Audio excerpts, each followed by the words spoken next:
What's raging, gamers? Welcome to the Season 7 launch of Rage Quit Video Game Talk Show. How you doing, HenricK the Wreck? As always, Chris, I'm doing great. It's the first episode of our new season. Aren't you feeling so good about that? Oh, I'm doing real good. You got your gaming face on? Are you ready? Because I know you better as well. Oh, man, this is going to be such a jam-packed show, and we're going to kick it off with a bang and show you guys a lot of viral content that has been circulating all across the World Wide Web. So let's go ahead and get right on into it. Forget about the gentle wake-up calls. Nintendo's new $100 alarm clock, and yes, you heard that correctly. It's a new $100 alarm clock called Alarmo. I know, HenricK, like, very creative. Put a note right next to it, like the iPhone. But anyways, it's coming out in early 2025. It uses motion sensors and classic game sounds to blast you out of bed, ensuring you start your day with that same adrenaline rush as a Koopa shell to the face, if you know what I'm saying. Just by hitting the snooze button with Link yelling, yeah, or something. Was that pretty close? Something like that, close to your ear? Close enough, close enough. Yeah, that's how I can imagine this alarm clock's going to go. But we got a teaser for what that product is going to look like in the early 2025.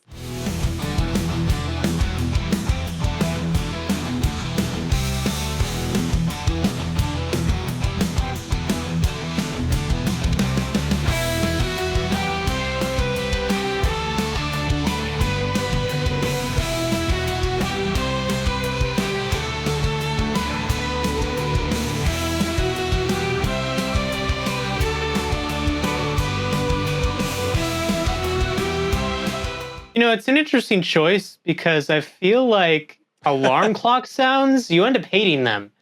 So, you know, you might end up hating your things that you love. But when's the last time you bought yourself... But ask yourself, though, HenricK, like, when's the last time you bought yourself a really nice, classy watch? Not an alarm clock, a watch for $100. I mean, I have a really nice watch, so no, but yeah, that's what I'm saying. Like that, but like you have to be totally invested. And I mean, clearly, there's going to be a diehard Nintendo fans that might want to be going after this squabbling. I think this will be a collector's item at least. You know? Oh yeah, big time. Yeah. Because I just don't imagine it's going to be for everybody. But the first comment that we got is, "Will you sue me if I don't wake up?" It's very topical of you right there, Grub. Yeah, he's probably upset that his classic favorite game, Pal World, is in a little bit of trouble. Yeah. By the man, Pokemon. People are unironically going to pay $100 for this, aren't they? Yeah, they're the same people that are willing to pay for a cosmetic skin in Fortnite. I don't think it's any different. I think the people who are buying this are probably going to be the same people who are also okay with Nintendo never putting their games on sale.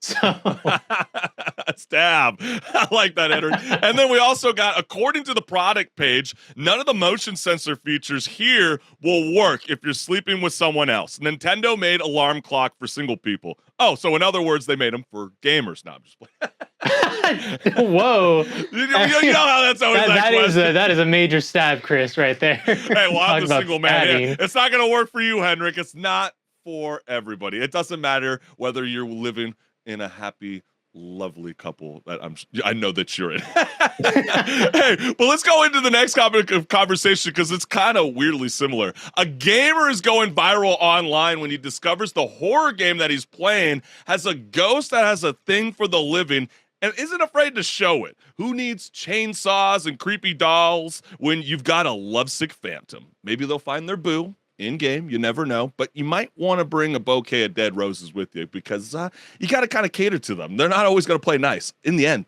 they are ghosts after all. I can just take one off there. Oh, no. Oh. Hold on, he kind of is. Yeah. Hey, what is... I mean, you got... not the music as well. It's, you know, the little, like... Wow, wow, wow. And the guy was like kind of going with it. He was about to, you know, go in there. I know. Maybe I will. I'm wondering if we should have warned our viewers of that or for the jump scare. I don't know. You tell us, gamers. But let's go ahead into the first comment because I know this ghost was trying to riz him up. He was ready to go all in. Yeah, you know that.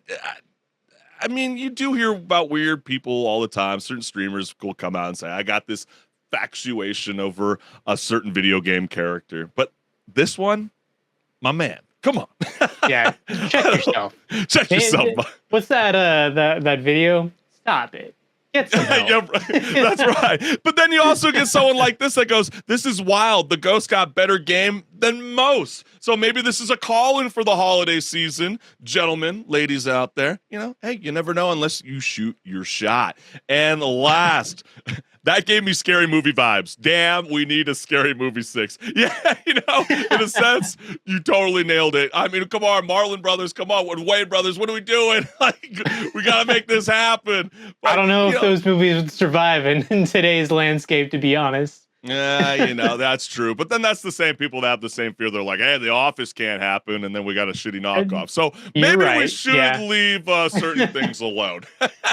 Hey, but move over, Scaples and forceps. There's a new surgeon in town, and they're packing a PlayStation controller. A doctor in Switzerland has officially completed an endoscopic procedure using a DualShock, proving that playing games has reached a whole new level.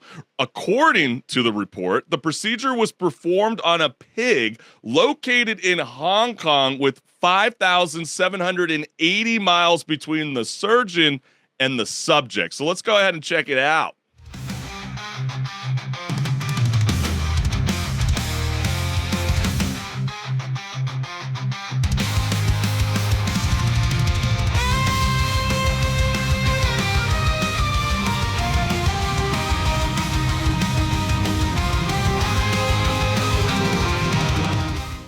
Maybe they should have picked a controller that doesn't suffer from stick drift after a while. Yeah, I mean, you would think that would always be using a brand new device, aka controller. Well, with those medical bill prices, you would hope so, right? Come on, man. Every single time you go to the doctor, the dentist, they're always like unraveling it from. It's always new, right? It's always in a fresh new bag. I would expect the same. Please. Well, I think we've already learned from a previous incident. I don't think we have to keep harping on that, Logitech. But if anybody knows what I'm talking about, we've discussed it plenty of times. I'm sure we got a comment that someone's going to be making that joke right about now. But let's go ahead and read the first comment. How do you avoid input delay on things like this? You embrace it. You embrace it. That's a good point. Or you do what they exactly just did, right? Yeah. Only through trial and error. And, you know, obviously they had a huge success with it. So that is so freaking amazing. And just the fact that, again, over 5,000 miles. Yeah, it's wild. Trippy. Glad he didn't use a Logitech controller. Yeah, okay, sorry. I really kind of spoiled the beans on that one. AK, that was the Titan submarine, you know, that imploded. Yeah. You know, sometimes maybe you should, you know, you spending all this money on this really fancy rig, maybe not use a $25 controller. But we don't really know if the controller was in fault in the end, okay? So I think it was multiple things. I think it was a lot of different things. And imagine dying from lag in real life. I think that was kind of something you were suggesting. Because, like, you know, again, what if they lose control all the way out in Switzerland while you're in Hong Kong and they're like, turn it off, and you're trying to wrestle with the cable? No, I'm just playing. It's not going to be that powerful. Hey, it's like that scene from Iron Man 2 where, you know, they're doing the prototype suits, and there's just accidents happening all over the place because they're not equipped for it. Yeah, you nailed it, Henrik. I mean, it's crazy. But we, again, got an amazing Season 7 launch of a show for you guys here on Rage Quit Video Game Talk Show. So, Henrik the Wreck, are you ready to rock and roll?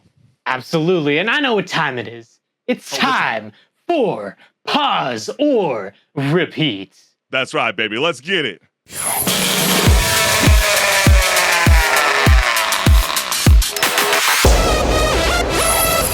Hey everyone, this is Pause or Repeat. Here we figure out whether a game is really worth your time and money. Today's game is The Legend of Zelda: Echoes of Wisdom. This is a Legend of Zelda game developed by the same team that did the remake of Link's Awakening, and this can easily be seen in the art style of the game with a top-down 3D, 2D cartoon aesthetic. However, it being a different team than the main Zelda team raises a question on whether it will still feel like a Zelda game. So let's analyze the gameplay and see how they did.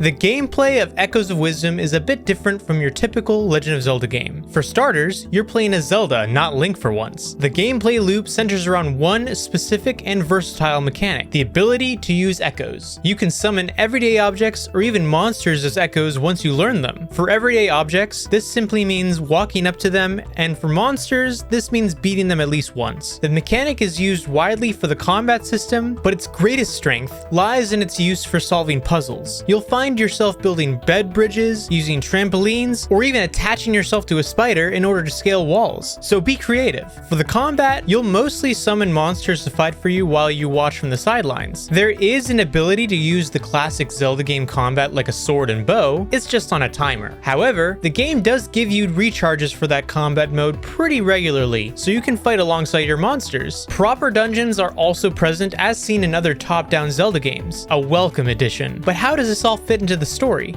The story of Echoes of Wisdom is a bit of a twist on your typical Zelda game. You first control Link at the end of his adventure. However, right after seemingly defeating Ganon, he gets sucked into a rift. Before fully falling in, however, he shoots an arrow to release Zelda from her crystal prison. She then embarks on her own journey with the help of a fairy named Tri to mend the rifts around Hyrule and save Link as well as the kingdom. But now the question still stands. Pause or repeat? Shouldn't this be called The Legend of Link, since we're playing as Zelda this time and not Link? No, Because, the roles are reversed here. What do you think, Chris? That's a good point, and I think Nintendo's done a really good job with, especially in the year 2024, empowering some of their iconic female characters, like we saw with Princess Peach, with her game earlier this year. But yeah, people would definitely say that, but you know what? They don't want to get sued. What if someone already copyrighted that, HenricK? Maybe that's why. True. Maybe that's why they got to stick with it. But yeah, then again, we're talking about Nintendo suing people. I think that they're willing to sue people if it means they get money. Well, beyond their devious schemes, behind the scenes, I gotta say, HenricK, this is a charming twist in the Princess Zelda saga. I mean, suddenly she's the star of the show, tasked with saving Hyrule after our beloved swordsman, Link, gets yanked into a mysterious rift like my socks in a washing machine. I don't know about you, HenricK, but they always seem to go missing when I need it happens them to me the most. Sometimes. It's weird. It's like, where to go? Yeah, what's up with all that? And then all of a sudden, you got all these strange rifts that are popping up everywhere, munching on anyone who gets too close, and goodbye to the king and his trusty advisors, who probably thought to themselves, HenricK, like they were probably just taking a stroll. I mean, who knew that saving the kingdom would come with so much unwanted real estate development, right? I mean, everything's getting taken, even buildings, for crying out loud. Yeah. No, yeah. That is the whole thing. Is the game? It's meant to give you just a landscape for you to be creative with. And you actually do have to be pretty creative for some of these puzzles. I wouldn't say the puzzles are like super hard, but Legend of Zelda puzzles have never really been really that hard when it comes down to it. Maybe frustrating for some things, like, the infamous water temple from Ocarina of Time. Right. But they're never really like so hard that you're like, I have to step away from this for like a week and then I can come back to it and understand what I'm doing. It's not like that.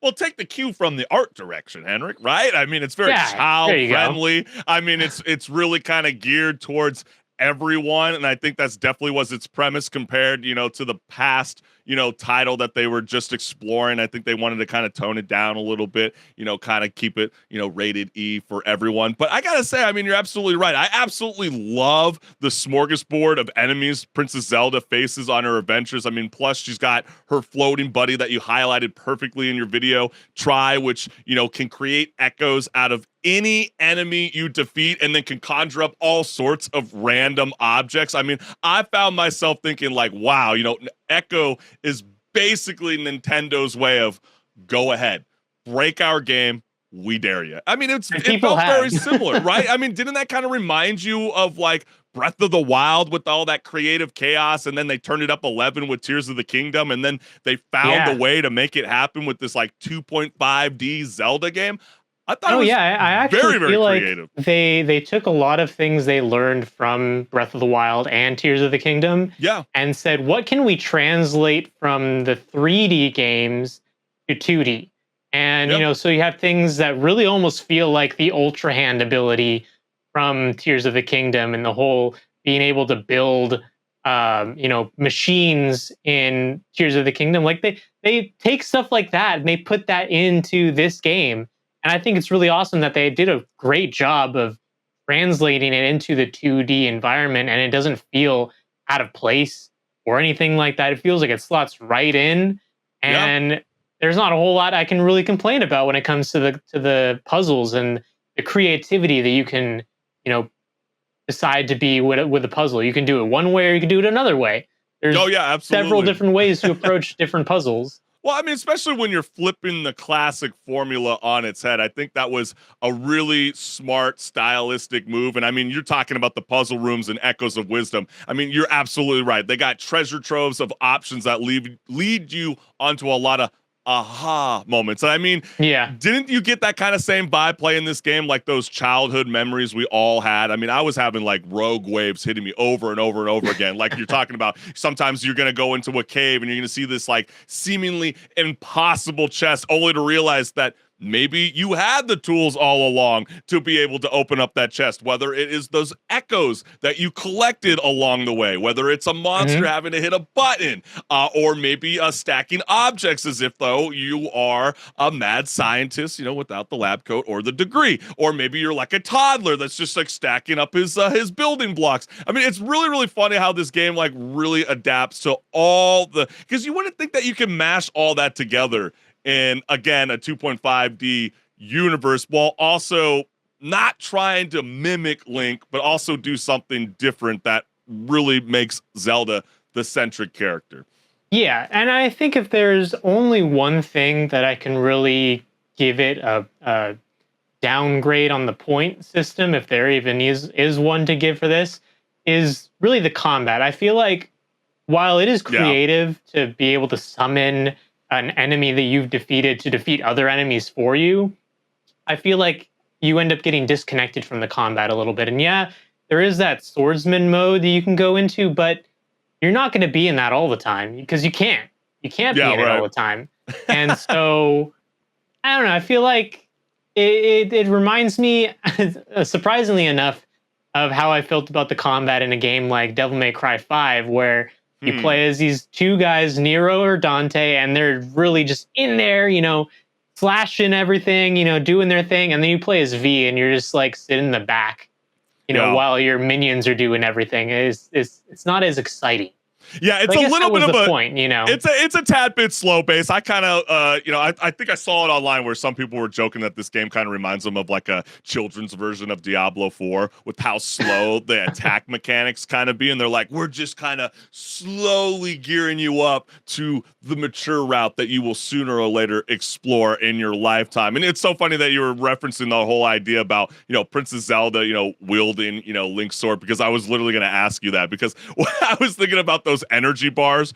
It kind of reminds you about like how fast they drain out. I think this is the analogy that I was kind of thinking about it. It's basically your energy bar drains faster than your parents losing patience over your nonsense when you keep asking them for more candy at the market the day after Halloween. That's basically how it works, okay? So you don't have enough echoes already? That's basically what the game's trying to tell you, HenricK. We do not want you using Link's sword. And I think that's kind of the cool moment, especially when you get into some of those boss battles, because you're definitely going to need the sword. But then also at the same time, they want you to be able to utilize the arsenal of echoes that you have within your, your weapon belt. So I think it's really, really cool. And, just on a weird level too, what really surprised me about this game was the fact that they added the automation system. Were you thrown off by this? I mean, they got you building robots now in Zelda. I felt a little out of place. I mean, yeah, I get that they were creating that more creative, element in the last game, Tears of the Kingdom, but like, yeah, I was gonna say, I mean, you were able to do that in Tears of the Kingdom. I mean, maybe not, by default were they expecting people to build like full on mechs and robots, but yeah, right. I've seen people do that in Tears of the Kingdom, and it works. But it just kind of threw me off though, because I get it. They're a bit stationary. I mean, you got to manually wind them up before they start working, so they're not quite like those Tesla robots we've all been seeing circulating over the web over the last week. They're more like those robot butlers that need more maintenance than your old lawnmower. So they're not as reliable as they are in Zelda, but it just kind of felt a tad out of place, I gotta say. And then lastly, I just gotta mention this. I was, art style. What did you think about this, HenricK? Because when I kept thinking about the art style, I kept pondering to myself, would it have worked better if it wasn't so much that cartoonish route? I mean, would it have been better if they went with a modern approach? I mean, how did you feel about that? I mean, do you think does that take away from that old school element that maybe they were trying to gear, like half of it GameCube and half of it maybe Game Boy Advance? No, I don't think it takes it away from the experience at all, really. I think actually the art style will keep it feeling fresh even 10 years from now, as opposed to if they went with a more realistic approach to things and not like the cel-shaded cartoony aesthetic. Because even, you can look back at the games that have done the more realistic, darker tone, like Twilight Princess, for example. Like, you can go back to that and it still looks pretty good, but it doesn't hold up as well comparing to the art style of like Wind Waker, which is more like what this game has tried to do. That more of cel-shaded cartoon, like definitely not trying to look like reality approach. It's a stylistic choice for a reason, and it's to make it look timeless. Really, when you look at it 10 years from now, it's going to look the same that it did now. Yeah, now that I'm listening to you, HenricK, I think you're right. I don't know if I want that realistic approach. I mean, if we're having robots in this game, we might be seeing Link sporting a man bun and then maybe sipping on a pumpkin spice latte. So I think you've convinced me. Let's keep with the cartoonish route. But I think it's time. The verdict has got to be in place. And you know what? I think it's a repeat. I think it's a lot of fun. I think a lot of people that are really in gear with the Legend of Zelda franchise is going to have a blast with this game, and you're going to want to revisit it 5 years from now, because you're going to have maybe your loved one that wants to pick it up, and then you might be like, oh my gosh, I haven't played this game enough, or we don't get to explore the saga of Princess Zelda enough. And so I think, I definitely think it's going to live the test of time, and it's going to open up even more doors to explore her story even further. What do you say, HenricK? Yeah, it's a repeat for me as well. I too believe that a lot of people will have a great time in this new legendary experience from the Legend of Zelda series and moving forward into the, several years from now. And I'm also very glad to see that Nintendo hasn't stopped trying to at least release some sort of 2D Zelda game, because there's always that thought in the back of my head, hey, are they ever going to go back to that? Now that they've got such a focus on the 3D space with, the last two games that they did in that being such big hits. Yeah. They might not have as much incentive to go back to the 2D style, but they did here, and I'm glad they did, because it's a great game.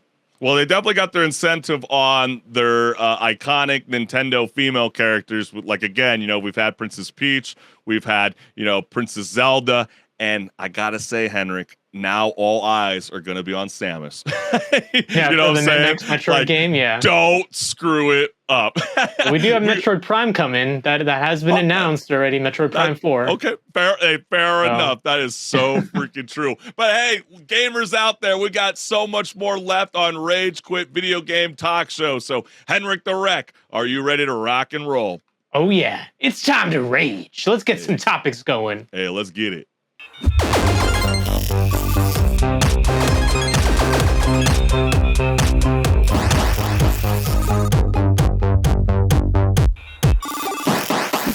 What's good, listeners? Welcome to Patch Notes, where my co-host HenricK and I discuss gaming news, industry talk, and so much more. Let's get it. Oh dear Arceus, Game Freak got hacked. Not only did those sneaky cyber weasels steal the deets on the new Pokémon games and the Nintendo Switch 2, forget about it. No one really even cares about the device no more. Nobody even cares that there was news about a potential trilogy in the making for the live-action Pokémon. No. That's not what we're here for, HenricK, or even the gamers online. What they unearthed was some seriously disturbing this lore right here. Typhlosion? I mean, what in the world? Apparently, this fire-breathing badger has a side hustle as a baby snatcher, leading to some unholy human Pokemon hybrid shenanigans. Supposedly, Pokemon and humans are making love. And that's not what I was expecting. But, hey, guess we'll have to wait and see if this Fury kidnapping plot makes it into the actual games or if it gets swept under the rug faster than a Pikachu in a dust storm. So gamers storm the web to voice their thoughts on the news with the following. So let's go ahead and read the very first comment. The leaks really go from, Zigzagoon to Typhlosion is a pedophile? Like, yeah. What You was got up every with that? spectrum of the stories here. I mean, it's definitely really, really weird because how the long story short because it's really, really long leaks. But like basically what happened is a girl gets lost. She goes up into the mountains to go and get some firewood. She loses track of the sun setting, right? And she gets lost in the forest up in the mountains. And so all of a sudden, HenricK, what happens after that? Well, the Typhlosion gets mistaken for a very handsome gentleman. That was their text too. Yeah, exactly.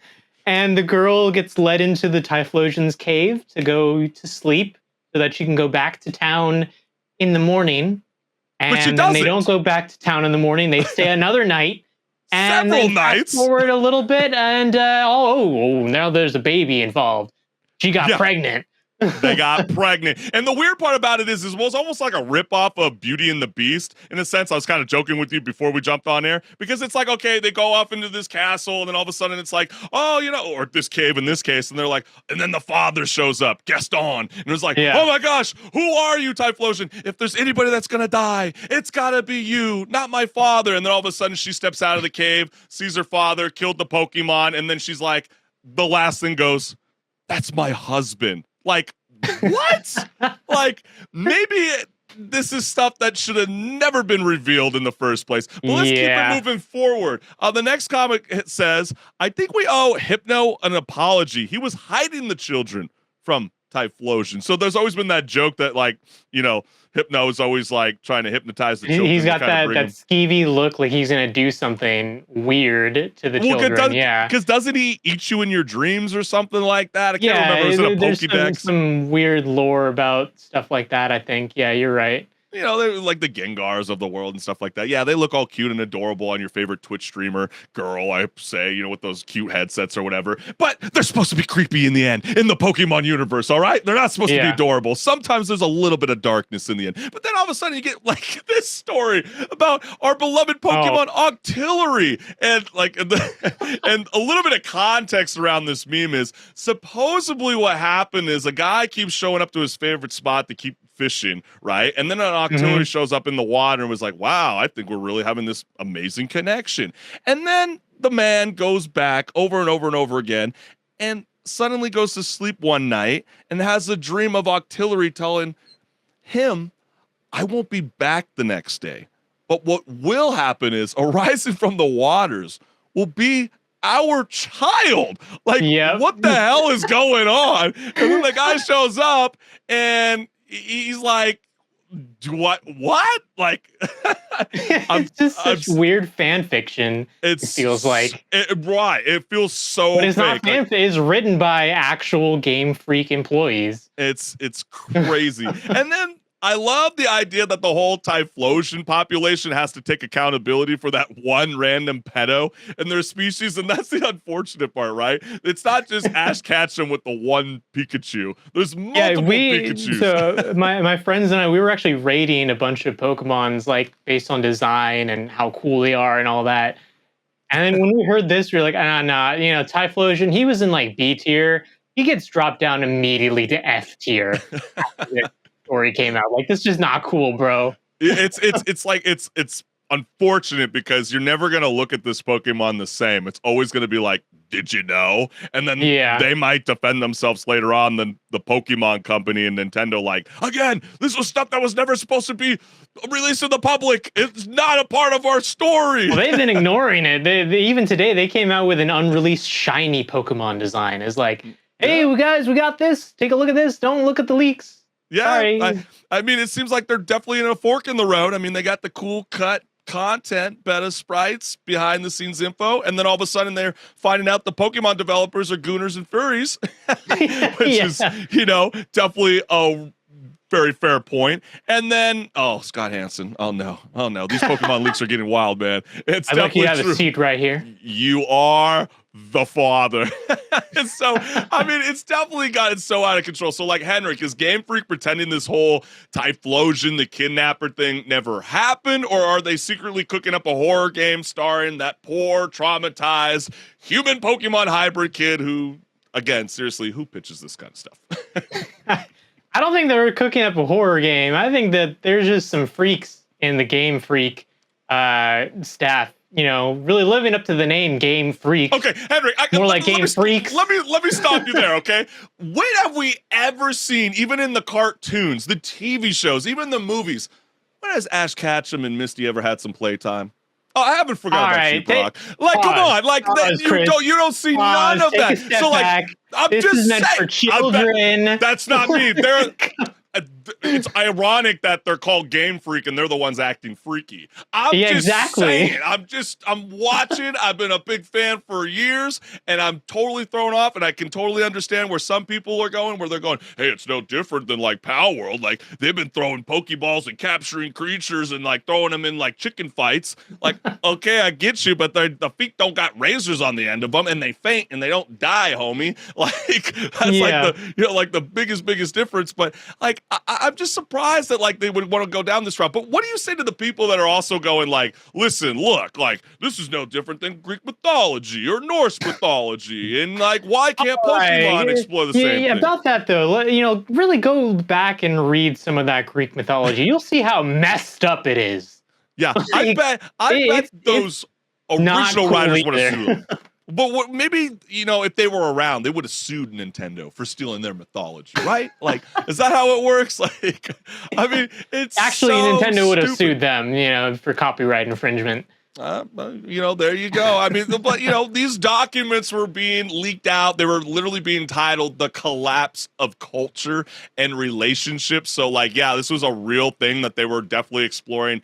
Man, women, hybrid Pokemons, love, all that kind of freaky stuff. But like, I was quite surprised, HenricK, just to kind of like wrap up this kind of conversation, that there were actual theories of Pokemon and humans way before this. Okay, even beyond even the iconic 2020 leaks that happened once previously. And some people like, and there you go, there's the beautiful image talking about Octillery. So there's one little anecdote telling you we're not lying when we say that these information is out there today. But like, have you heard about that rumor, HenricK, about like, the popular one where like Ash's mom lives with Mr. Mime and his dad isn't around? So like some people kind of say like, what if Ash himself is half Pokemon because his dad might be Mr. Mime in the end? Living with his mom in the anime. Like, what? Like, what is this, the Matrix? It's kind of weird. I can't lie. It is kind of weird, but it's a theory, and it's called a theory because many people think it might actually be true. Well, some people also argue that, Mr. Mime like also looks like a human in a sense, a little bit. So like some people always kind of joke that like, oh, maybe that could be the case. But like, that's not the first time that we've also seen other little Pokemon butlers, I guess you could say, in other episodes beyond the video games that are also helping out around the house. But what do you guys think? I mean, would you want to see this happen? Do you want to see this story get explored in the year 2025 with the new edition of the Pokemon franchise, the new lore? Or are you just going, damn, son, none of that freaky stuff. I got Baldur's Gate 3. I don't need none of that. Let us know what's good. So, HenricK, break down the next topic of conversation. Big news in industry talk. Yeah. Looks like Microsoft is finally letting us stream our entire Xbox library. Yeah. No more lugging around that clunky console. Now you can play Halo while waiting in line for a colonoscopy. Or finally finish Red Dead Redemption 2. Such a long game, right? Yeah. Well, you could do it while you're stuck in traffic. How about that? Not driving, but maybe you'd be in one of those new Tesla cabs, or yeah, you have to be in park in order to actually people do play ride the train. I mean, I did it. Yeah, that's true. That's true. But just try not to rage quit while your internet connection drops in the middle of a boss fight, okay? Because no one wants to see that in public. But hey, get this. Sarah Bond, Xbox president, is throwing some serious shade at Google after that whole antitrust lawsuit. She's basically like, quote, now that Google's forced to play nice, we're going to take over the mobile gaming world. I know, right? Okay, maybe she didn't say, but we all know she was thinking it, Right. Yeah, but of course, gamers responded to the news with the following comments. Man, yes, they did. And we got a lot of comments around it. So the first one goes, me, an iOS user, aka an iPhone user. Congrats, happy for you. Nice, Not really. We are missing out on all the fun. Why did that all started happening all in this new decade? It was like last decade, everything was like, screw the Android.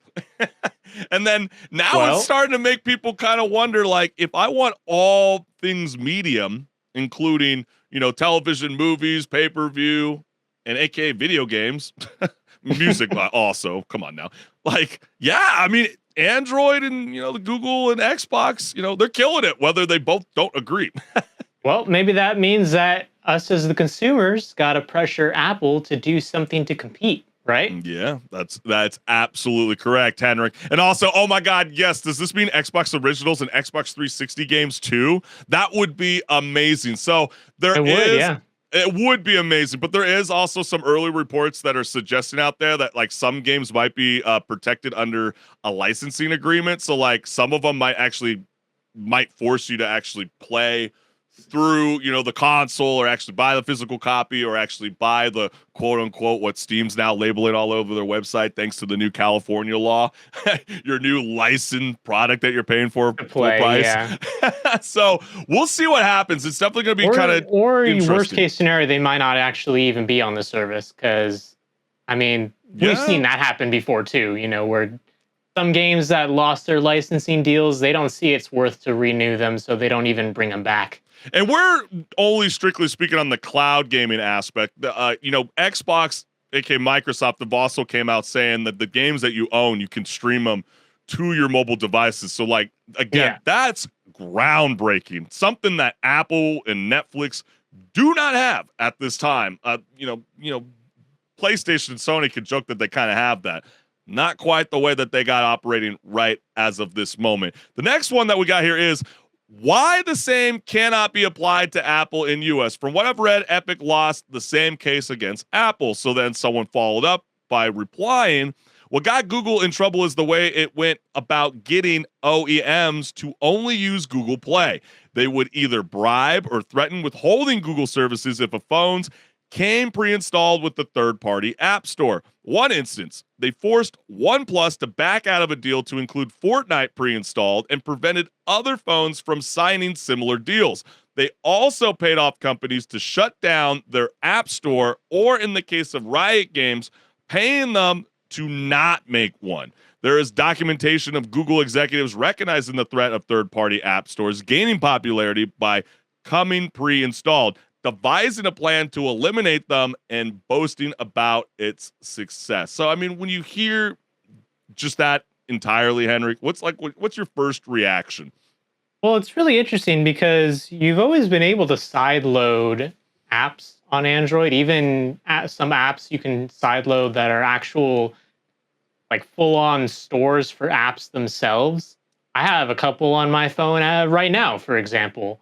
But becoming more popular of an idea now that these big companies are coming in and saying, well, we could actually just put our games on these third-party app stores. And then if we put these stores on the Google Play Store even, then people can download them there and not have to go through the process of side loading, which there's a couple steps you got to do that will maybe scare some people away, where it's going to say, hey, you're installing an untrusted app. Are you okay with this?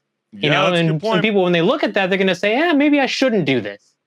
Yeah, it's gonna definitely get a little messy in the beginning too, as more companies started to explore and start to copy what the Xbox mobile store is gonna become, because it only reminds me of like the Steam and the EA Play and BattleNet, and you're like, oh my gosh, all my games are stored in too many different places. This is so freaking annoying.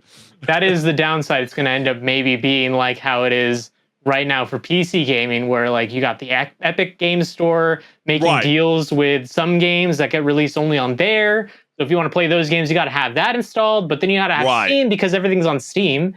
And then some games are on Ubisoft's launcher instead of anywhere else. And it's just a mess.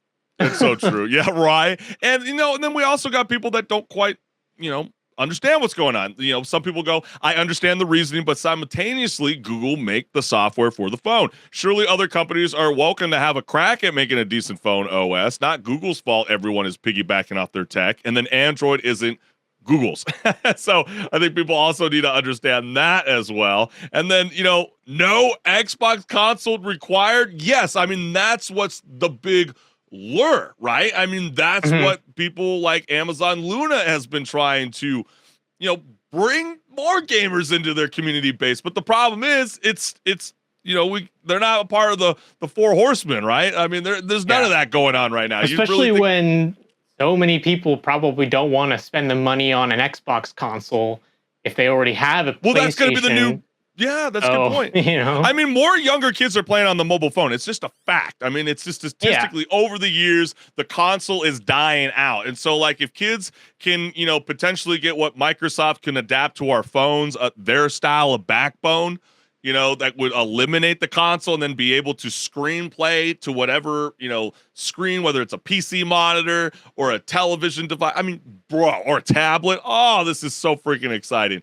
I'm loving all things gaming right now. I think it's really exciting. And then the next thing is very nice. They are so far advanced on cloud gaming now. Good stuff on Xbox. And I think, that's a question to pose to you first, HenricK. I mean, are they so far advanced in cloud gaming? I mean, with Microsoft about to unleash the Kraken and let us stream our entire Xbox library. And I mean, too bad we don't have sound bites. We would be queuing up that angelic chorus of a sound bite going on right now. But are we witnessing the dawn of true cloud gaming domination?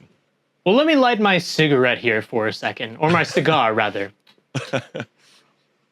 We've already had this on PC. Yeah, right. You can do this with Steam. If you have your computer on, you can stream your library to your phone. And it's not even through a cloud service. It's just through the internet at that point. So, but I guess it's more like the fact that it would be more accessible. This on console. That it's becoming more accessible. Right, more accessible. You can actually buy games through the phone. So it's not like you go to the PC or a web-based browser, right? Or directly to your console device. It's like now it's like if I want to go and play, like they were trying to promote with the Resident Evil 4, Assassin's Creed Mirage per se. It's like, no, go to our app, buy the game, download it, and start streaming it today. Kudos to them. But I guess that the other thing is, can our devices actually hold up? Because I know even the Apple iPhone, 15 Pro is supposed to be kind of considered like the first, like, advanced push, I guess you could say. I could be totally speaking out long, outlandish right now. Someone could be calling me out right now. Maybe there's a better Android or, Galaxy phone out there that's a lot better processor than, the latest achievement that, iPhone's got going right now. But can they even handle these massive games on these tiny little devices? If it's cloud gaming, then it's not actually anything loaded locally. It's just streaming it through a video source essentially, and then you're given control of the input that's being sent to the cloud, the input into the actual game, and it's installed on a server somewhere, and that server is just sending you the video feed. So you're not actually installing anything locally, unless they decide to give you the option to install something locally, which there might be for some games, like some locally installed components to make things a little smoother. That's a possibility. But I feel like if they're going to make this accessible to every phone out there that can access the App Store, they're going to have to make it that as long as you have a decent internet connection, that's all you need. You don't have to worry about any space or any processor requirements. Just, can you install the app?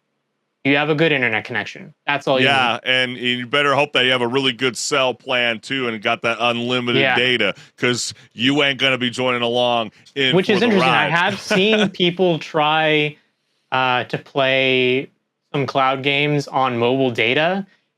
It's not that great. So maybe they need to fix the infrastructure for mobile data, make it a little bit faster for this to really kick off. But this is the first step, really, is to have the option. And HenricK, that's a great point too, because that I didn't even really think about as well. Because like I'm a part of the whole, PS Plus premium subscription, and I love streaming my games. But there are moments where they go, "Hey, there's a large influx of gamers that are all trying to play this one game at the same time." So if you're trying to be that mobile gamer on that mobile data, that's only another new problem that they're going to have to solve at one point. But just the fact that the Xbox Cloud Gaming expansion comes in the same month, Microsoft plans to enable game purchases in its Xbox mobile app for Android in the US, I think is a massive, massive move. And the reason Microsoft is able to do this is thanks to a court ruling earlier this week that forces Google to stop requiring Google Play billing for apps in the Play Store on November 1st. So I know they're going to be doing this for about a 3-year period where they're going to be testing out the waters. So basically,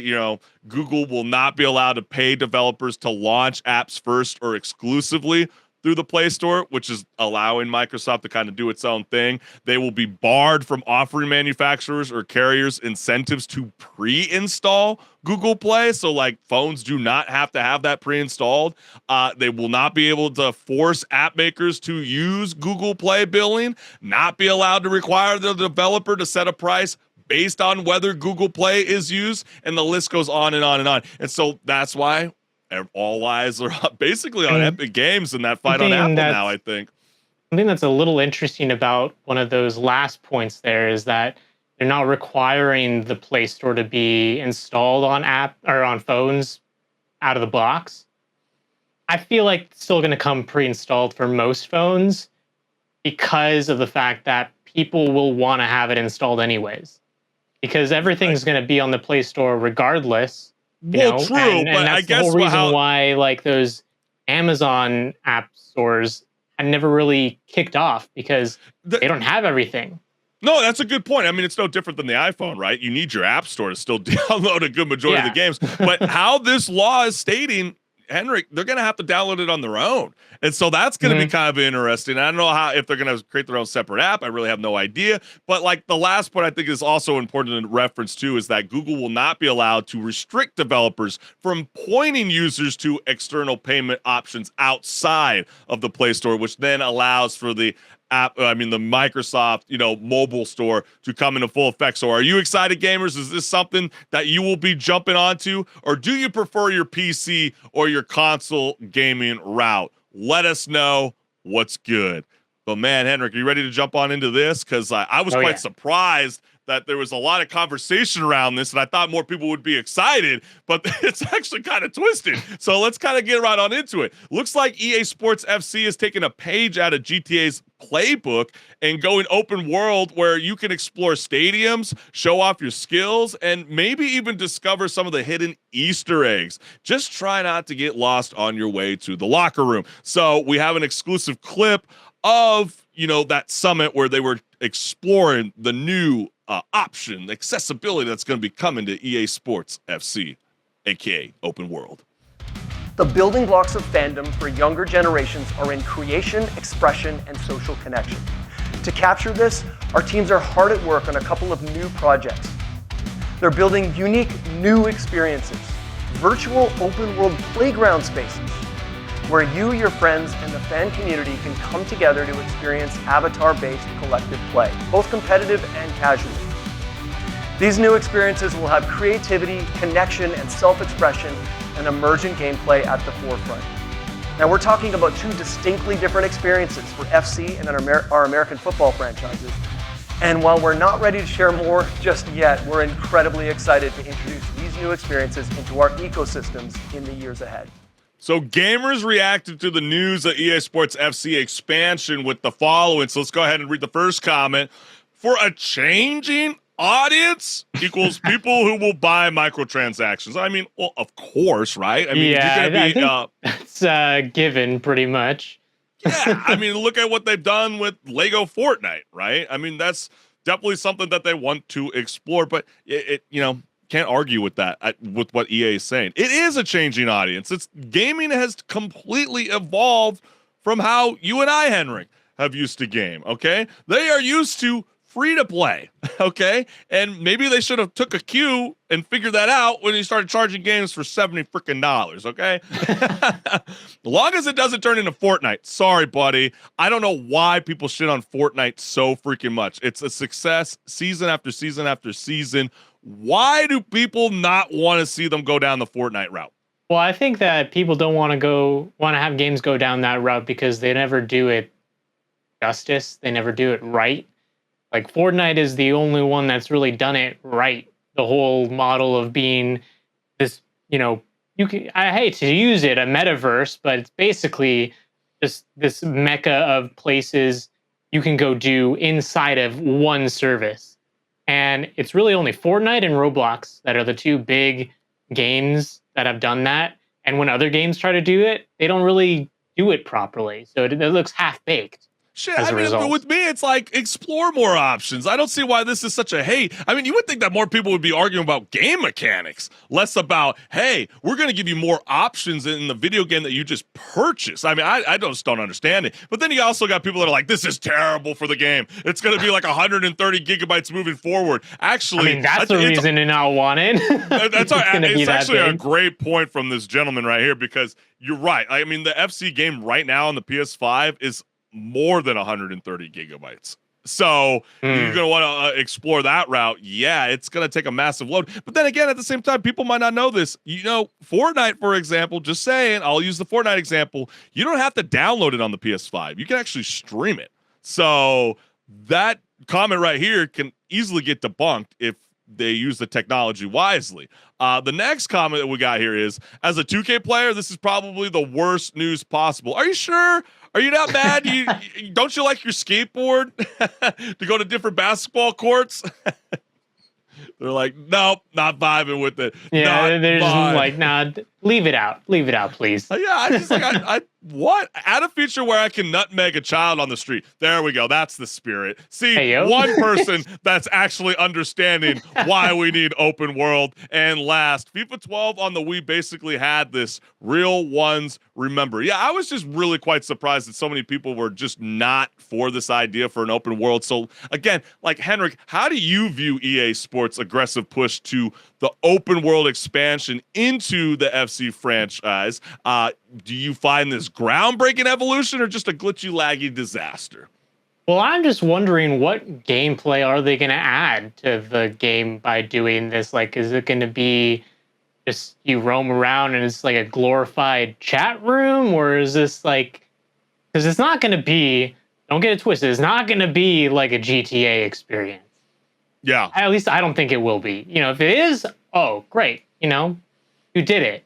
But yeah, you won't be jumping in your jumping in your own car. No. I'm with you on that one. I don't know if there's gonna. I think what EA is trying to state, I could be totally wrong, is like they're not trying to open up the door for more gameplay outside of, you know, the turf or the grass. What they're essentially saying is they're basically creating this sandbox where, think of it. I mean, how cool would it be, for example, if I were to, you know, like we just saw, you know, Monday Night Football, MetLife Stadium with New York Jets and the Buffalo Bills. How cool would it be to have my own creative player and I can walk around the outside stadium?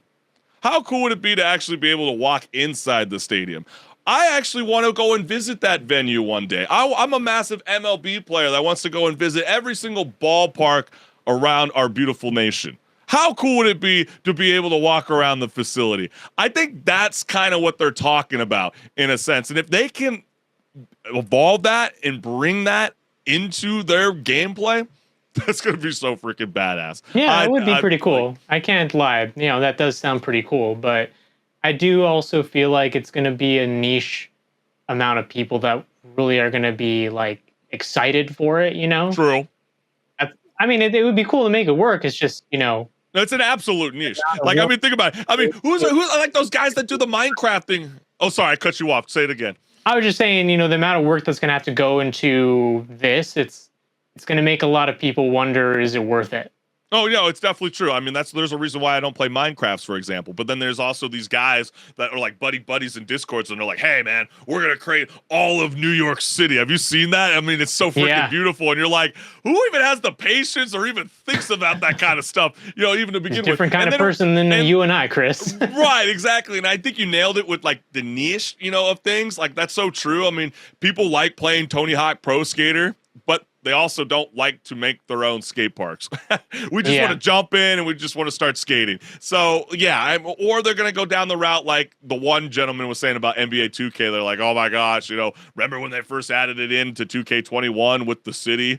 I thought we were all celebrating it that they kind of brought that back. So, I don't know. I mean, again, we don't know when the open world will be added to the game because that wasn't officially confirmed at the summit, but we do know that the developers have made headway, and this digital playground that EFC is going to be doing is supposedly coming in the next few years. So probably going to be pushing it with some AI artwork first. Yeah, probably to make it possible. Yeah, right. Before they start encouraging you, the gamers, to start building their game. So are you excited for this? Do you think this is the move in the right direction, or would you rather see them just fix the gameplay mechanics, for crying out loud? Just stick to all things football, right? Soccer. Hey, but HenricK, let's kick it off, baby. What's the topic that we're going to be discussing right now? Well, a gamer on Reddit is wading into deep philosophical waters, pondering the age-old question, can you really win if your heart is broken in the process? Yeah. Apparently, some video game endings are so emotionally devastating that victory feels like an empty, soul-crushing defeat. And of course, gamers shared their thoughts on the discussion with the following comments. Yes, they did. So let's go ahead and read the first comment. Soma, you spend the entire game trying to find the Ark, which is essentially a Matrix-like world for the last humans on the planet. It's pretty clear what will happen in the game, but the main character is so focused on escaping the hell he finds himself in that he doesn't seem to think about what he's actually doing. What actually happens is, and yes, we blacked it out for everybody. We didn't want to ruin for you. Soma's too good of a game. Play that game. It's a good one. It's a great, excellent game. It might be scary, but hey, you also can actually go through it without any monsters. Oh, HenricK, that would, come on. That's lame. Come on, man. I know, right? They want we need to put them in through the Pokemon horror lore, right? Yeah. Hey, but edit, really enjoying the conversation about this game in this thread. And yeah, I mean, this conversation was amazing. We don't need to read that ending point, but let's go ahead and read the next comment. Halo Reach and a follow-up. That last mission prompt hits hard enough. That campaign still hits differently. Yeah. I mean, and now you get to enjoy it in the beauty crispiness of Unreal Engine 5. Hopefully there's not a stutter issue, or maybe Master Chief ain't stuttering his words, right? Let's go to the next one. Cyberpunk. Every ending is depressing to bittersweet at best. Pathologic, there will always be sacrifice. Every ending is bizarre and cryptic and makes me wonder if it was worth all that suffering. I didn't quite get that same impact, but I do know that there was a lot of gamers that did feel that same way. Are they just heartthrobs for, Keanu Reeves? Is that what's going on? I mean, Hey, now. I know. He's breathtaking. He's right. I know, right? So, I know. My eyes are watering. Sorry. I can't keep my eyes away. Far Cry 5. I get there's a whole new game which explains what happens after and gives you some closure, but That was a wild ending. Far Cry series got stale for me after 4, but watching my girlfriend play 5, I thought I knew what to expect from a typical crazy power trip type villain, but damn, that ending had me floored. You know? And that's what they do. I mean, that's, video games sometimes have like some of the best storytelling. It's not always just movies and television series. Red Dead Redemption and Red Dead Redemption 2. Man. Though I don't think there was going to be winning either one. I mean, you've already got it going. Red Dead Redemption 2 ending is definitely, quote, winning, just not for Arthur. John gets to enjoy a quiet, carefree life for 12 years thanks to Arthur's actions in Chapter 6 and his ultimate sacrifice. Did you feel that kind of same way towards the end? Yeah, it is definitely a bittersweet ending. That is true. Yeah, I mean, especially when that's a good example of it. Especially when he starts to find out about. I want to say it, but then there might be some people excited to play it on the PC, because it's about $50. So maybe I shouldn't say. I was about to say what happened, but I'm not going to say what happened. So I'll stop it there. Nier Replicant, right? And Nier Replicant and Automata. See, I always butcher that gaming title, and you're look, and I know you're giving me this look right now, like damn shame because you love this game. I know you talk about this game quite a bit. Ending of both of them, there's multiple endings, so but it's very creative, right? And just like how this person absolutely. Is suggesting, you quite literally lose your save file at the end, so the feeling of loss is real. Cyberpunk, I can't go back and play those unless I want to go through the game. So Cyberpunk, except the Nomad ending, the best way to win the game is to not play. Sums pretty much the plot up. You try to play against Night City, well, you're lost. And so that leaves us to you and I, Henrik. What video game ending left you feeling like you just lost your best friend, even though you're technically saved the world? Bonus points if you needed a hug and a pint of ice cream afterwards, Henrik. Yeah, a couple of those comments did mention Cyberpunk 2077, and I do have to agree because even though there are multiple endings, they all hit differently. And what I mean by that is like different heartstrings. Like one ending, some stuff happens. I'm not gonna say, and all of a sudden the ending happens, and you feel like you got a little bit of closure, but you also didn't. And then the same with another ending. And then there's some endings in the DLC where like some of those lines and the delivery of them is just like, oh man, coming to an end. And I feel like I've lost something valuable to me now. And I'm never going to be the same. Yeah, or I'm shocked that none of these comments referenced, are we even ready for HBO season 2 of The Last of Us? Are we even ready for that? Like, man. I mean, come on. Like, and that you happens are right so about that. early, so freaking early in the game that you're trying to find some sort of justice. And yes, it's one of the most controversial endings of all times. And I think that's why it's one of the better games. Like I was going to say the best. I don't know if it's quite the best, but it's definitely up there in the top 10. Easily best storytelling out there, where it pulls on your heartstrings. You're looking for some closure. You're looking for some closing. And a lot of the fan community for Naughty Dog is still not satisfied. Yeah, I mean, that's an ending that just leaves you frustrated more than anything else. So frustrated. And what makes me more frustrated is the fact that they sometimes say, oh, we think that the story is perfect how it ended. No. We want a part 3. Stop playing with my heart like that. I got only so many strings you can pull on, girl. Stop it, Ella. All right. So you heard it from us, HenricK the Wreck, and your boy Chris Collins. But we want to know from you, the gamers, what was that video game ending that just really made you feel like you lost, but in the end you totally won? The end credits were rolling. What was that game? What are we missing? Let us know. What's good? But man, we can't thank you, the gamers, for always tuning in live every Wednesday night at 6 o'clock Pacific Standard Time, because without you guys' support, this show would not be possible. And what a great start, HenricK, to season 7 launch of Rage Quit, man. Man, it's just been so freaking badass. And while we're here at the end of the show, make sure you like, share, subscribe, scan that QR code so you can go directly to my YouTube channel. Subscribe, man. I got a lot of amazing shit cooking up, baby. You know the drill. He does, guys. He does. Come on now. And go ahead and scan that QR code right there as well. You go to my YouTube channel and come join the community, join the discussion, have some fun with memes. That's all we're doing. We're just having fun. It doesn't have to be memes, but a lot of times it is. Yes, that's right. Come on now. And we will see you guys next week live Wednesday at 6 o'clock Pacific Standard Time. Enjoy yourself. Have a great rest of the week, and we will see you around. Peace. See ya.